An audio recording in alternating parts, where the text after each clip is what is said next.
ओम शांति। 8 नवंबर 2024 की साकार मुरली है। बाबा कहते, मीठे बच्चे, तुम ये राजयोग की पढ़ाई पढ़ते हो राजाई के लिए। ये है तुम्हारी नई पढ़ाई। प्रश्न, इस पढ़ाई में कई बच्चे चलते चलते फेल क्यों हो जाते हैं?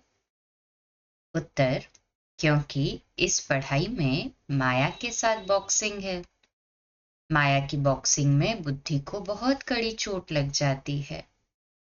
चोट लगने का कारण बाप से सच्चे नहीं हैं। सच्चे बच्चे सदा सेफ रहते हैं। ओम शांति। ये तो सब बच्चों को निश्चय होगा कि हम आत्माओं को परमात्मा बाप पढ़ाते हैं। 5000 वर्ष बाद एक ही बार बेहद का बाप आकर बेहद के बच्चों को पढ़ाते हैं। कोई नया आदमी ये बातें सुने तो समझ ना सके। रूहानी बाप, रूहानी बच्चे क्या होते हैं ये भी समझ नहीं सकेंगे। तुम बच्चे जानते हो हम सभी ब्रदर्स हैं। वह हमारा बाप भी है, टीचर भी है, सुप्रीम गुरु भी है। तुम बच्चों को ये जरूर ऑटोमेटिकली याद रहेगा। यहाँ बैठे समझते होंगे सभी आत्माओं का एक ही रूहानी बाप है। सभी आत्माएं उसको ही याद करती है। कोई भी धर्म का हो, सभी मनुष्य मात्र याद जरूर करते हैं। बाप ने समझाया है आत्मा तो सब में है न। अब बाप कहते हैं देह के सब धर्म छोड़ अपने को आत्मा समझो। अभी तुम आत्मा यहाँ पार्ट बजा रही हो।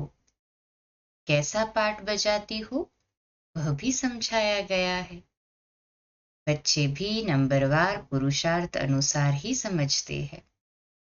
तुम राजयोगी हो ना। पढ़ने वाले सब योगी ही होते हैं। पढ़ाने वाले टीचर के साथ योग जरूर रखना पड़ता है।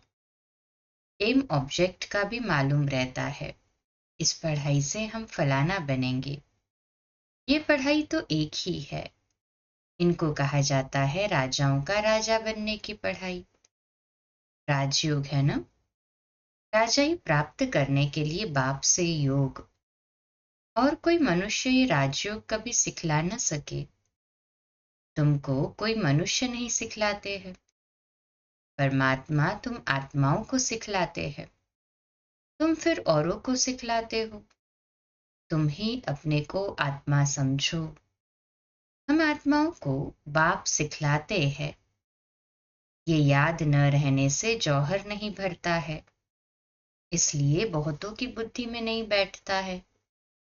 तो बाप हमेशा कहते हैं योग युक्त हो, याद की यात्रा में रहकर समझाओ। हम भाई भाई को सिखलाते हैं। तुम भी आत्मा हो। वह सबका बाप, टीचर, गुरु है। आत्मा को देखना है। फल गायन है सेकंड में जीवन मुक्ति, परंतु इसमें मेहनत बहुत है। आत्माभिमानी न बनने से तुम्हारे वचनों में ताकत नहीं रहती है, क्योंकि जिस प्रकार बाप समझाते हैं उस रीति कोई समझाते नहीं है। कोई कोई तो बहुत अच्छा समझाते हैं। कौन कांटा है और कौन फूल है मालूम तो सब पड़ता है। स्कूल में बच्चे 5-6 दर्जा पढ़कर फिर ट्रांसफर होते हैं। अच्छे अच्छे बच्चे जब ट्रांसफर होते हैं तो दूसरे क्लास के टीचर को भी झट मालूम पड़ता है ये बच्चे तीखे पुरुषार्थी है। इन्होंने अच्छा पढ़ा हुआ है, तब ऊंच नंबर में आए हैं। टीचर तो जरूर समझते होंगे ना। वह है लौकिक पढ़ाई। यहाँ तो वह बात नहीं। ये है पारलौकिक पढ़ाई। यहाँ तो ऐसे नहीं कहेंगे ये पहले बहुत अच्छा पढ़कर आए हैं तब अच्छा पढ़ते हैं। नहीं, उस इम्तिहान में तो ट्रांसफर होते हैं तो टीचर समझेंगे इसने पढ़ाई में मेहनत की है, तब आगे नंबर लिया है। यहाँ तो है ही नई पढ़ाई, जो पहले से कोई पढ़े हुए नहीं है। नई पढ़ाई है, नया पढ़ाने वाला है। सब नए हैं, नयों को पढ़ाते हैं। उनमें जो अच्छी रीति पढ़ते हैं तो कहेंगे ये अच्छे पुरुषार्थी है। ये है नई दुनिया के लिए नई नॉलेज, और कोई पढ़ाने वाला तो है नहीं। जितना जितना जो अटेंशन देते हैं उतना ऊंच नंबर में जाते हैं। कोई तो बहुत मीठे आज्ञाकारी होते हैं, देखने से ही पता पड़ता है ये पढ़ाने वाला बहुत अच्छा है, इनमें कोई अवगुण नहीं है। चलन से, बात करने से मालूम पड़ जाता है। बाबा पूछते भी सबसे है, ये कैसा पढ़ाते हैं, इनमें कोई खामी तो नहीं है। ऐसे बहुत कहते हैं कि हमारे पूछे बिगर समाचार कभी नहीं देना। कोई अच्छा पढ़ाते हैं, कोई शुरूर बुद्धि नहीं होते हैं। माया का वार बहुत होता है, ये बाप जानते हैं। माया इन्हों को धोखा बहुत देती है। भल 10 वर्ष भी पढ़ाया है, परंतु माया ऐसी जबरदस्त है, देह अहंकार आया और ये फंसा। बाप समझाते हैं जो भी पहलवान हैं उन पर माया की चोट लगती है। माया भी बलवान से बलवान होकर लड़ती है। तुम समझते होंगे बाबा ने जिसमें प्रवेश किया है ये नंबर 1 है, फिर नंबरवार तो बहुत है ना। बाबा मिसाल करके 1 2 का देते हैं, होते तो नंबरवार बहुत है। जैसे दिल्ली में गीता बच्ची बहुत होशियार है बच्ची बड़ी मीठी। बाबा हमेशा कहते हैं गीता तो सच्ची गीता है। मनुष्य वह गीता पढ़ते हैं, परंतु ये नहीं समझते हैं कि भगवान ने कैसे राजयोग सिखाकर राजाओं का राजा बनाया था। बरोबर सत्युग था तो एक ही धर्म था।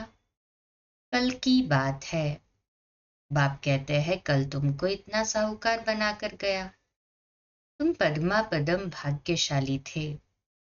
अब तुम क्या बन गए हो, तुम फील करते हो ना। उन गीता सुनाने वालों से कोई को फीलिंग आती है क्या? जरा भी नहीं समझते। ऊंच से ऊंच श्रीमद् भगवद गीता ही गाई जाती है। वह तो गीता किताब बैठ पढ़ते व सुनाते हैं। बाप तो किताब नहीं पढ़ते, फर्क तो है ना। उनकी याद की यात्रा तो है ही नहीं, वह तो नीचे गिरते ही रहते हैं। सर्वव्यापी के ज्ञान से सब देखो कैसे बन गए हैं। तुम जानते हो कल्प कल्प ऐसे ही होगा। बाप कहते हैं तुमको सिखलाकर विषय सागर से पार कर देते हैं। कितना फर्क है। शास्त्र पढ़ना तो भक्ति मार्ग हुआ ना। बाप कहते हैं ये पढ़ने से मेरे से कोई नहीं मिलते। वह समझते हैं कोई भी तरफ जाओ पहुंचना तो सबको एक ही जगह है। कभी कहते हैं भगवान किस न किस रूप में आकर पढ़ाएंगे। जब बाप को आकर पढ़ाना है तो फिर तुम क्या पढ़ाते हो? बाप समझाते हैं गीता में आटे में नमक मिसल कोई राइट अक्षर है जिसमें तुम पकड़ सकते हो। सतयुग में तो कोई भी शास्त्र आदि होते ही नहीं। ये है ही भक्ति मार्ग के शास्त्र। ऐसे नहीं कहेंगे कि ये अनादि है, शुरू से चले आते हैं। नहीं, अनादि का अर्थ नहीं समझते। बाप समझाते हैं ये तो ड्रामा अनादि बरोबर है। तुमको बाप राजयोग सिखलाते हैं। बाप कहते हैं अभी तुमको सिखलाता हूं, फिर गुम हो जाता हूं। तुम कहेंगे हमारा राज्य अनादि था। राज्य वही है, सिर्फ पावन से बदल पतित होने से नाम बदल जाता है। देवता के बदले हिंदू कहलाते हैं। है तो आदि सनातन देवी देवता धर्म के ना। जैसे दूसरे सतो प्रधान से सतो रजो तमो में आते हैं, तुम भी ऐसे उतरते हो। रजो में आते हो तो अपवित्रता के कारण देवता के बदले हिंदू कहलाते हो, नहीं तो हिंदू हिंदुस्तान का नाम है। तुम असल में तो देवी देवता थे ना। देवताएं सदैव पावन होते हैं। अभी तो मनुष्य पतित बन गए हैं, तो नाम भी हिंदू रख दिया है। पूछो हिंदू धर्म कब किसने रचा, तो बता नहीं सकेंगे।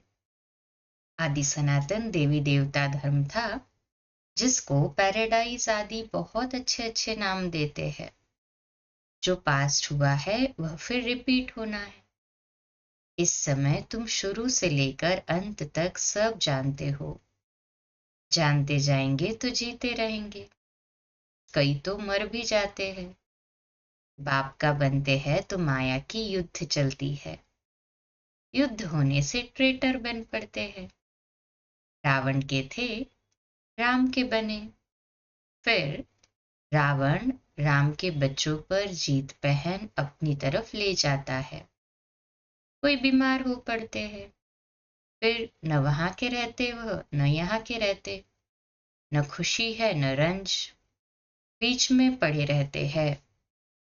तुम्हारे पास भी बहुत है जो बीच में है। बाप का भी पूरा नहीं बनते, रावण का भी पूरा नहीं बनते। अभी तुम हो पुरुषोत्तम संगम युग पर। उत्तम पुरुष बनने के लिए पुरुषार्थ कर रहे हो। ये बड़ी समझने की बातें हैं। बाबा पूछते हैं, हाथ तो बहुत अच्छे उठाते हैं। बहुत बच्चे हाथ उठाते हैं, परंतु समझा जाता है बुद्धि नहीं है। बल बाबा कहते हैं शुभ बोलो। कहते तो सब है हम नर से नारायण बनेंगे। कथा ही नर से नारायण बनने की है। अज्ञान काल में भी सत्यनारायण की कथा सुनते हैं ना। वहां तो कोई पूछ नहीं सकते, ये तो बाप ही पूछते हैं। तुम क्या समझते हो? इतनी हिम्मत है? तुम्हें पावन भी जरूर बनना है। कोई आते हैं तो पूछा जाता है इस जन्म में कोई पाप कर्म तो नहीं किए हैं। जन्म जन्मांतर के पापी तो हो ही। इस जन्म के पाप बता दो तो हल्के हो जाएंगे, नहीं तो दिल अंदर खाता रहेगा। सच बतलाने से हल्के होंगे। कई बच्चे सच नहीं बताते हैं तो माया एकदम जोर से घूंसा लगा देती है। तुम्हारी बड़ी कड़ी बॉक्सिंग है। उस बॉक्सिंग में तो शरीर को चोट लगती है, इसमें बुद्धि को बहुत चोट लगती है। ये बाबा भी जानते हैं। ये ब्रह्मा कहते हैं मैं बहुत जन्मों के अंत का हूं। सबसे पावन था, अभी सबसे पतित हूं, फिर पावन बनता हूं। ऐसे तो नहीं कहता हूं कि महात्मा हूं। बाबा तो ऐसे नहीं कहेंगे ना कि महात्मा हूं, क्योंकि वो तो परमात्मा है। बाप भी खातिरी देते हैं। ये सबसे जास्ती पतित है। ब्रह्मा बाबा सबसे नंबर 1 आए तो पतित भी सबसे जास्ती। बाप कहते हैं मैं पराये देश पराये शरीर में आता हूं। इनके बहुत जन्मों के अंत में मैं इनमें प्रवेश करता हूं। जिसने पूरे 84 जन्म लिए हैं, अब ये भी पावन बनने का पुरुषार्थ करते हैं। खबरदार भी बहुत रहना होता है। बाप तो जानते हैं ना, ये बाबा का बच्चा बहुत नजदीक है। ये तो बाप से जुदा कभी नहीं हो सकता। ख्याल भी नहीं आ सकता कि छोड़कर जाऊं। एकदम हमारे बाजू में बैठा है। मेरा तो बाबा है ना, मेरे घर में बैठा है। बाबा जानते हैं, हंसी कुड़ी भी करते हैं। बाबा आज हमको स्नान तो कराओ, भोजन तो खिलाओ। मैं छोटा बच्चा हूं, बहुत प्रकार से बाबा को याद करता हूं। तुम बच्चों को समझाता हूं, ऐसे ऐसे याद करो। बाबा आप तो बहुत मीठे हो, एकदम हमको विश्व का मालिक बना देते हो। ये बात और किसकी बुद्धि में हो न सके। बाप सबको रिफ्रेश करते रहते हैं। सब पुरुषार्थ तो करते हैं, परंतु चलन भी तो ऐसी हो ना। भूल हो जाए तो झट लिखना चाहिए, बाबा हमसे ये भूल हो जाती है। कोई कोई लिखते भी है, बाबा हमसे ये भूल हुई, माफ करना। हमारा बच्चा बनकर फिर भूल करने से 100 गुना वृद्धि हो जाती है। माया से हारते हैं तो फिर वही के वही बन जाते हैं। बहुत हारते हैं। ये बड़ी बॉक्सिंग है। राम और रावण की लड़ाई है। दिखाते भी है बंदर सेनाली। ये सब बच्चों का खेल बना हुआ है। जैसे छोटे बच्चे बेसमझ होते हैं, बाप भी कहते हैं ये तो इन्हों की पाई पैसे की बुद्धि है। कहते हैं हर एक ईश्वर का रूप है, तो हर एक ईश्वर बन क्रिएट भी करते हैं, पालना करते हैं, फिर विनाश भी कर देते हैं। अब ईश्वर कोई का विनाश थोड़ी करते हैं। ये तो कितनी अज्ञानता है। इसलिए कहा जाता है गुड़ियों की पूजा करते रहते हैं। वंडर है मनुष्यों की बुद्धि क्या हो जाती है। इतना खर्चा करते हैं, बाप उल्हना देते हैं। हम तुमको इतना बड़ा बनाकर गया, तुमने क्या किया। तुम भी जानते हो हम सो देवता थे, फिर चक्र लगाते हैं।